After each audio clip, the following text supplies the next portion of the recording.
ওকে আবার গাড়িতে সেট করবে, গাড়ি সচল করবে।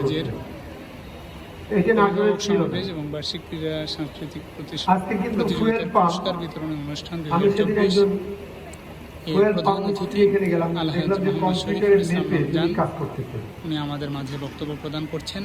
তিনি কতটা দক্ষতা অর্জন করতে সক্ষম হয়েছে। আবার আমাদের আর কোনো ইঞ্জিনকে বগুড়া বা পাবনায় অথবা যশোরে পাঠাইতে হয় না। শুধু তাই নয়, বাংলাদেশে এখন গাড়ি উৎপাদন হচ্ছে।